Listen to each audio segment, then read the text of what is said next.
Damn, y'all feel that? Yeah, yeah,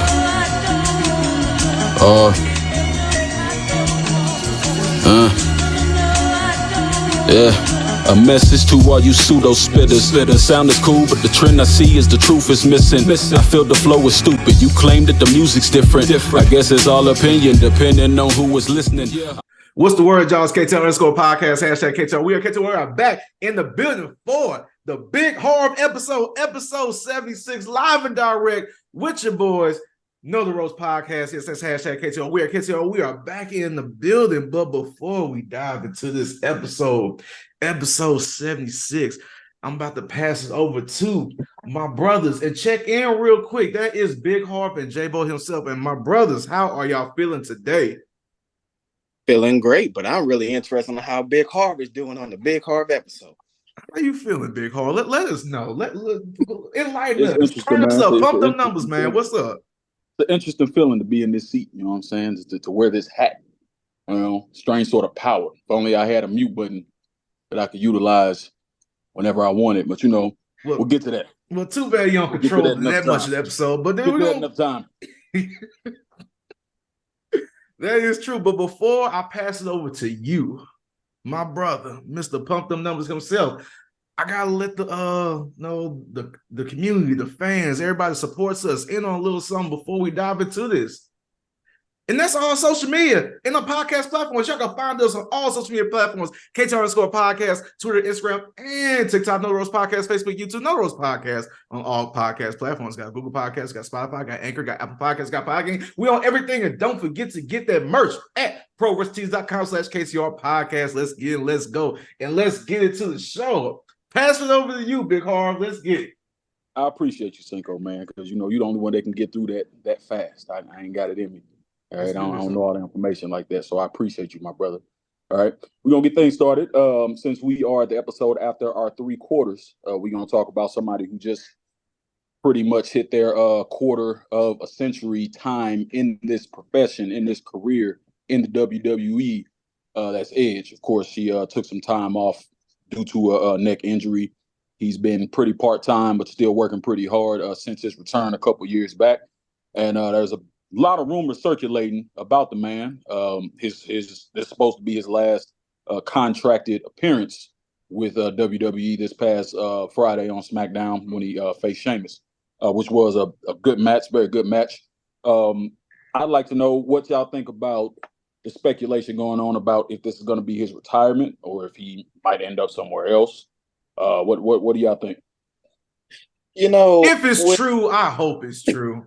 Yes, I want to interrupt J-Bo because I was Go ahead. Chaos. I love it. Yes, I love being in this position. Like I said, if it's true, I hope it's true. It's time to move on. It's time to hang up the boots. No, he's had an illustrious, great career as the Radar superstar. And he has a little stint too from the 2020 to 2023, when he came back. At the same time, for me personally, I've never been a big fan of Edge, but at the same time, I do appreciate the past 3 years he has done for us, because even though he's done a good deed with him being in the spotlight, but not controlling that spotlight. No, he's helped pass on the torch to other wrestlers, help bring up wrestlers at the same time. He didn't take nobody's title shot in any way, shape, or form in 3 years, which is a great thing for a part-timer, because usually with them, they'll just put the title on them, they'll wrestle here and there. But he didn't do that. He did a great job at the role that he was positioned at, and I would give that to him, even though, like I said, I'm not a big fan of him. But if that was his last match in Toronto against Sheamus, I'm not mad at it. He deserves the flowers that he gets. And like I said, man, 49, 50 years old? Yeah. Go ahead, just retire, chill. You got family, you got kids, But there's always a thing. He might go over to All Elite Wrestling, but who knows? J-Bo, what you think? Well, now that I have the microphone once again, Cinko. Quite frankly, it doesn't matter what you think, J-Bo. I know you did not. Oh, this is fun. That was dirty. That was dirty. Harv, I agree. I really wish you had that mute button, because that would really come in handy. That'd be terrific. I don't know, like with Edge, who's already in the Hall of Fame. You know, he's already hit a pinnacle. And I think when he came back for the Royal Rumble, that was probably one of the biggest pops in his career, well deserved. And for a good year after that, again, you know, as you mentioned, he's been part-time. He hasn't really been doing that much. But I think he's done, honestly, more than enough than what he needed to since he came back, even as a part-timer. I think the only injustice, in my opinion, was when he had the Hell in a Cell match with Finn Balor. To this day, I still think Finn should have won that, because that would have been a great resurgence of Finn Balor, and Edge could have been the one to do that. But, you know, the calls were made, and here we are today. As far as him going to AEW, great, go ahead. I mean, there's nothing left to do in the WWE anyway, and if he wants to go over there and, you know, do some work with one of his best friends and Christian, I'm all for it. Again, he's done everything he needed to do. There's nothing left to prove. So if you want to go and just do different things, go ahead. That's fine. Yeah, I can see. I agree with the sentiment of both. Yeah. I agree. I don't too much want to see him go over to AEW, but I do think that it's time to wrap up his current position with WWE. Maybe even be backstage in some type of position. But as far as a wrestler, I do feel like it's about time for him to hang up them boots. As I said about his former tag team partner Orton, you know, sometimes it's just that time, you know. Watch yourself. Watch yourself, Harv. Wait to set up. All right.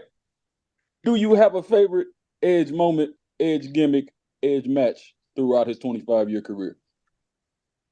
I think for me, my favorite Edge moment is when he cashed in the Money in the Bank for the first time. It mainly because we truly did not understand fully what you could do with Money in the Bank at that point. I mean, it wasn't really explained in great detail. It's just that you had a contract to challenge the heavyweight champion at the time. That was it. But to do it at literally any time, and at that point, it was a New Year's resolution after John Cena won a Hell in a Cell match. Like, it was great timing, ultimate opportunist, and for him to become world champion. So that's my favorite moment from Edge. My favorite moment from Edge was when him and Lee was in the middle of the ring with that title in the bed. That's it. That's all I'm gonna say. Of course. Of course. Yeah. I'm just saying, like, from other than that, like, I wasn't really convinced as an Edge fan back then, you know, because the whole opportunist, you know, role he was doing, I wasn't a big fan, because I'm like, he's always getting the cheating way to win. But, you know, I was a child when I was watching that. But it all makes sense now, so it's understandable. But you know what? Yeah, that's my favorite moment, when he became the real Radar superstar. Now, I'll take that back. Before that, yeah, when he got in the feud with Mike Hardy because he took Lita. Yeah, that was my favorite thing. Okay, now, since I'm thinking about it, that was real. Yeah, I like both of those. Those are both really good moments, because for real, those are the two pivotal moments that made him the character that got him over into the World Heavyweight Championship picture. Which you want to be real. So I agree. Those were his career building moments. Speaking of building careers, and we're talking about Edge, who was originally the leader of the Judgment Day. We do see that the Judgment Day is in fact folding. All right. Most of the dirt sheets are saying that it looks like JD, I forget how to pronounce his last name now. Jordan Devlin. All right. Jordan Devlin. That's it. Okay. That guy. Looks like he's gonna be replacing Priest, and refreshing the ranks of the Judgment Day going forward. So they're gonna be looking to maybe possibly kick him out really soon here, and then adding him to the ranks. What do y'all think about that move? What is it, Cinko? What do you think? I don't want to speak because I don't want you to be like, it doesn't matter what you think. I said no. You weren't gonna set me up. You weren't gonna set me up. I saw it coming. Go ahead. That was great. No, but for Damian Priest, I'm a little iffy about that, honestly, because I feel like if you push him to a singles wrestler, like right now, just like by himself, I'm not sure if he's ready to be pushed as that next big star. Because usually when somebody gets booted out or kicked out of the heel group, bad group, they turn to the good guy again. And with that, I'm just thinking about his whole role and run when he was a singles wrestler, when he went for the mid-card title and became the United States champion. it was cool, but it wasn't convincing enough, in my opinion, to put him on that main stage as being like the next face figure of WWE, because somebody eventually has to take Seth Rollins' place, because I feel like he's going to be gone for a minute soon because of his movie roles and everything like that. So with that, I just don't see that being him right now, because I don't think he's ready personally. So with that, the whole tearing of the Judgment Day, but they need to figure out something with JD, because he's just been on the back burner for a while since he got brought up, and we need a role for him. So especially like putting a smaller wrestler like his stature on a faction, a group would help him out, and eliminating Damian Priest wouldn't hurt the group, but I don't think it will hurt him as an individual, but I don't think it will help him at the same time. Just think he'll be a stagnant mid-card wrestler at the end of the day. I agree. If we start off with Jordan Devlin, it's JD McDonough. What you mean? It had two prominent moments that I can remember so far in his career. Number one is when he went one-on-one against Finn Balor at one of the NXT Premium Live events, and when he won the Cruiserweight title. But the Cruiserweight title was kind of lackluster because they were during a time where NXT UK was fading out. So he really hasn't had like an opportunity to really show that he is an outstanding in-ring competitor. So adding him to the Judgment Day is a great opportunity for him to do so, especially since Judgment Day has been doing terrific lately. But I also agree with the whole Damian Priest thing. I'm probably going to get a lot of hate for this, but with Damian Priest as Money in the Bank holder, I'm getting a lot of Jack Swagger feel. Hear me? Damn. Remember when Jack Swagger won the Money in the Bank briefcase? Yep. All right, cool, fine, whatever. Then he won the world title from, what was it, Chris Jericho or Randy Orton? It was one of those two he won it from. And I don't know, it was just lackluster. Like, we saw it coming, and it just didn't live up to its hype. And I'm starting to feel I'm getting that same presence from Damian Priest. Don't get me wrong, I actually like Damian Priest a lot better than I like Jack Swagger. But I get that same feel. So having him by himself right now, even if he wins the title, I don't think it'll be beneficial.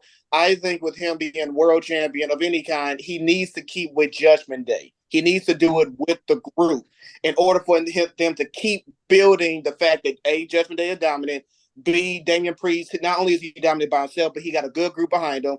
And C, in the future, when he does separate out, he's already established in that position. So I don't think him going by himself as champion will be beneficial. Again, I agree with both of y'all. Y'all make good points. I'm a fan. I'm a bigger fan of Priest than I thought I would be, but he's definitely not ready. He doesn't have the tools to go on his own and be a championship competitor. I don't think that WWE sees how this is not really that lateral of a move. I think McDonough, I'm trying to get it. McDonough. Yeah. McDonough can benefit from joining the group, but I don't think the group would benefit from losing Priest, A, because McDonough is not the enforcer role. He's not going to fill that role. Damian Priest fills that role perfectly. And B, because Damian Priest just doesn't have it yet, he doesn't have a clear route after leaving on how he can ascend to get to that spot. So I don't think that's a good move either. I agree with both of y'all on that. Switching gears, we're going to jump into All In coming up. AEW. All right, Wembley, overseas. They're doing it big. Okay. The sales figures right now are looking really good. Now, we are just talking about the distributed tickets versus what's been sold so far. So they haven't really released any figures on what's been sold so far. But as far as the tickets that have been distributed, they have now surpassed the record that was held by WrestleMania 32 WWE.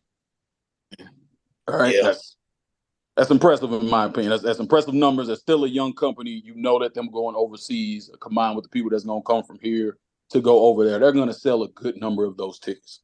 Mm-hmm. Yeah. How do y'all feel about the growth and the expansion of AEW over the past few months?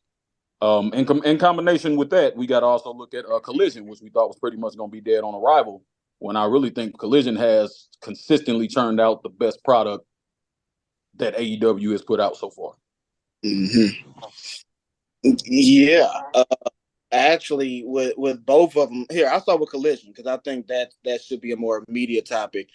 Collision, as I watch it, it looks like they're going in a different direction. It looks like they're removing any type of filler content and filling it in with storylines, with matches that's actually going to last or lead up to something. So I think that's why AEW Collision's been well. Not saying that Dynamite don't, but I think Dynamite is it's just a show where a wrestler that hasn't really been wrestling that much, they put them on and then you don't see them again. And then debuts come on and then you don't see them after a while. So I think AEW Collision is a bit more focused.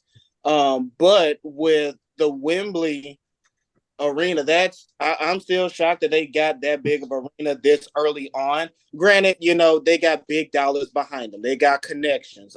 What football team, soccer team does Nick Khan also own? No, the Jaguars. The Jaguars always have they NFL games over out there in that same stadium. So right, that's the thing with that. He has that connection. Work. My bad for talking over you, but yeah, that's his thing though.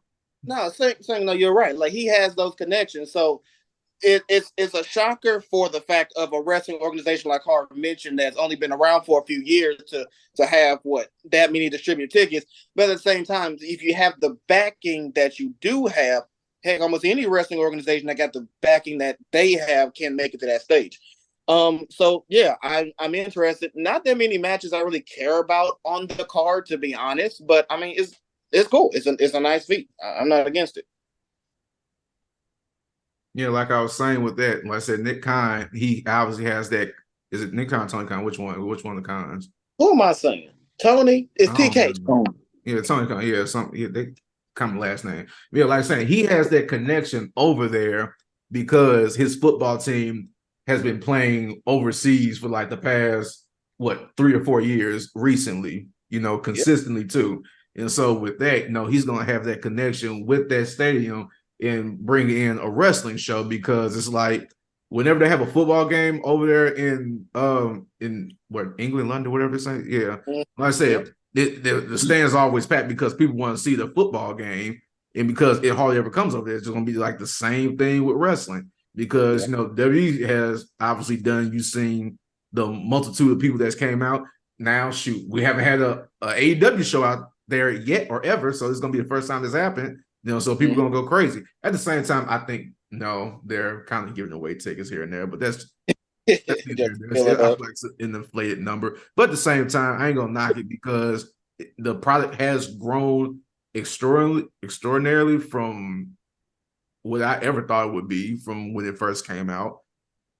I will say this about AEW Collision. I know I was talking a whole lot mess about it because of the fact that it comes on Saturdays and during the 7 to 8 o'clock time slot. But at the same time, I'm on the West Coast. So they come out at 5 o'clock. You know what I do at 5 o'clock? That's when I'm coming back in from the pool party and relaxing and sobering up and stuff like that. So I actually get to catch the show and I'll be like, it ain't bad. And I agree with you on that. So I'm surprised that it's becoming more interesting. I'm still Miss J. Cargill. She needs to come back so I can be more invested. But at the same time, it's not a bad product. It's better than Rampage and it's better than Dynamite. I'm done. That's very surprising, actually. I'm you showing growth out here, man. I'm impressed by you lately. I can talk. I know words. Yeah. You being pretty analytical out here, telling us about the Jaguars and all that. I know you're a football guy. You throwing in that other knowledge. I appreciate that. No problem. Namaste.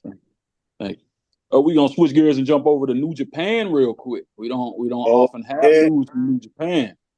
Interesting. This one. Yeah, that's why I asked him if he checked. If he checked what we was gonna be talking about today, because your boy making his New Japan Pro Wrestling debut, formerly known as Enzo Amore. Wait, hold on. What he is? Formerly known as Muscles Marinara. Enzo in New Japan? Right? Yeah. Oh, hell yeah. New Japan Pro Wrestling. That's right. Hold on, we're gonna get this thing started. Man, I close my camera real quick. Go ahead, Cinko. Start us off, man. What you got? What you I told y'all. How you feeling? Me personally, to see this man strive after being blackballed out the WWE has been a great thing.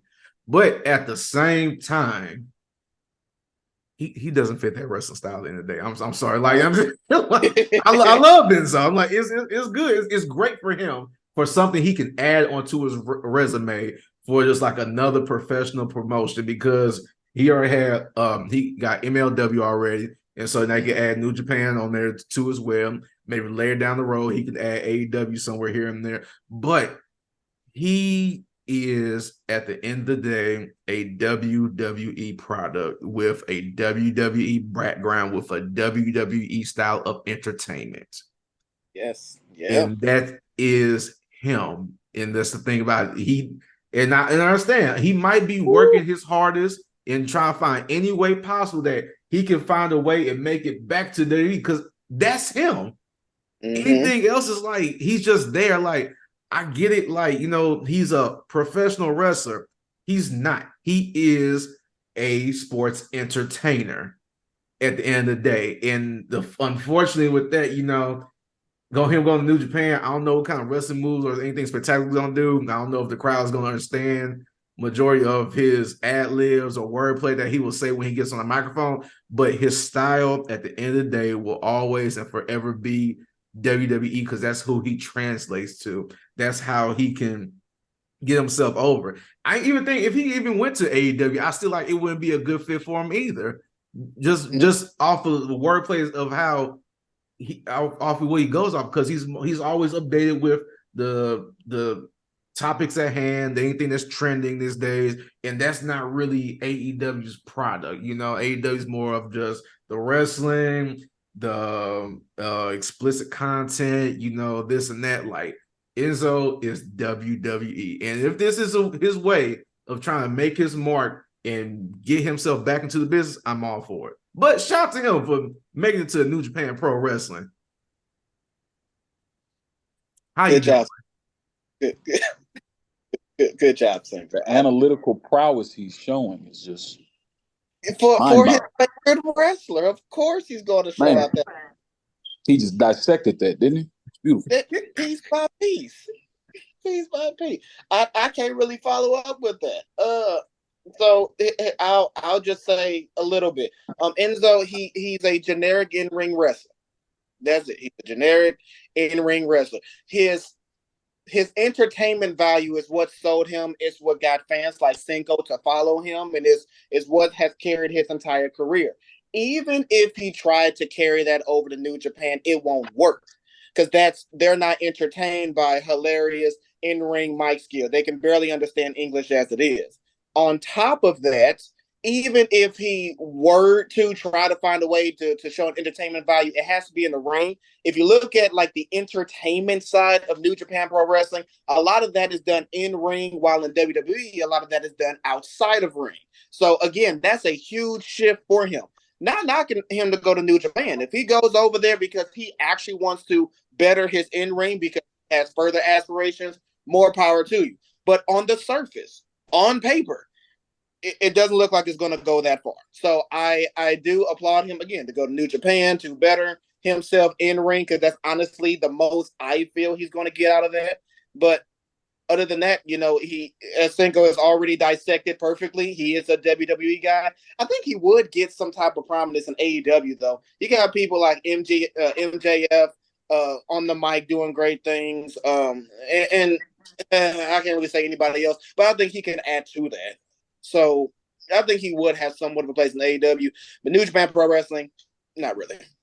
And with that, when you say he could, and with AEW, it's a hit or miss, whether I feel like he'll like blend in with it, but it just won't be as, he won't stand out. Yeah, creative, because think about it, a lot of people at AEW, like their key thing is just being explicit or vulgar or just out the way, And I feel like when it comes to mic skill, mic play, and all in entertainment wise, and I feel I haven't really heard him outside the spectrum of talking like that. Pretty much. I mean, the only thing I can go off is like how his music has been, and just the way, just like how with his rapping and everything, and just the lyrics I get from and everything, I just don't see how it would completely translate over to AEW of how smooth it was when it was with WWE. Well, actually, you brought up a good point. If we take his music and his lyrics into any type of account, if you take the reins off and just let him go with no limits, he might actually do decently. So, again, with AEW, you mentioned already, but yeah, it's a hit or miss, but it's definitely a good chance. It's just New Japan Pro Wrestling. Not that much he's gonna get from that, other than bettering his in ring. Fair. Yeah, I feel that he is a glorified. I always feel that he's a glorified manager. He should take that asset, his best asset, which is his ability to talk shit in any situation, and use that to secure his position in the wrestling industry. New Japan is not going to be the place for that because they don't speak English as a first language over there. So those promos just aren't going to hit the same way they would in a Western organization. So that's why I feel that he needs to remain here and find some work here. He's going to be good for a couple pops because, it's Enzo. We ain't seen him in a while. He's on a big stage and blah, blah, blah, but it's not going to last long. So, hopefully it's an avenue to something a little bit better, a little bit more stable for him. Last thing I got for today, my boy, the troublemaker. All right, Chicago made. CM Punk. Oh, I'm like, who we talking about? Yeah, let's talk about him. He's ready, it seems, to bury the hatchet with the Elite. All right, he wants to have a sit-down conversation. He wants to talk it out, but he also wants to work it into a wrestling angle. Okay, yeah. Which, to me, makes perfect sense. Do y'all feel that there is benefit to be had from extended interaction between CM Punk and the Elite again? No. If CM is doing the things that he's doing on AEW Collision, do we really need it at this point? They're doing great. Great. I do like the idea though of them making an angle out of it, because there's been a lot of rumors around the whole CM Punk and the Elite BS. One of the things that stood out to me was, and I obviously don't know how true this is, but there was Punk. He sent a text message over to Hangman Adam Page, wanting to apologize or whatever. I think they do need to make that into an angle, because I remember when CM Punk, he cut a promo and he cut it live, calling out Adam Page and making it public. But he, privately apologized. Need to be on TV, just like how you did with everything else. So if he's the one who suggested, hey, let's make it an angle so that we can get all out there, I'm all behind it. And so I'm pretty sure there's other stuff, but there's so many rumors behind it, I can't really pinpoint what they should or should not do. But no, I'm on board with them making an angle, but it doesn't have to be something that's long going. Again, CM Punk roster has been doing great on Collision. Omega and the Bucks, they're doing their thing on Dynamite. So it doesn't need to be a long-term thing. I agree. Cinko. Well, actually, before I go on, I do want to hear what you had to say. You said no. Why do you say no? I'm getting tired of CM Punk. I ain't gonna lie to you. You always been a Punk hater. Right, simple as that. Like, I'm like, just go on. Like, if I don't want no forgetting to apologize and leave me alone, damn. Like, I'm over CM Punk right now. I just need him just to find his own thing. Just leave AEW and just retire from wrestling. I'm sorry. Put your hands down, J-Bo. Damn. I mean, he ain't one of my favorites either. I just like right. You find something else to do. You say what? You sound like a hater. Hey, let it be that thing. I ain't a CM Punk fan. I ain't gonna say I'm not. You got to be a fan to recognize and respect the man's work. He is tired. I'm asking specifically about the angle between the angle tired too. Shit. What you mean? I ain't got nothing to say about it. That's why I said no. He need to leave it alone. There's definitely benefit to be had.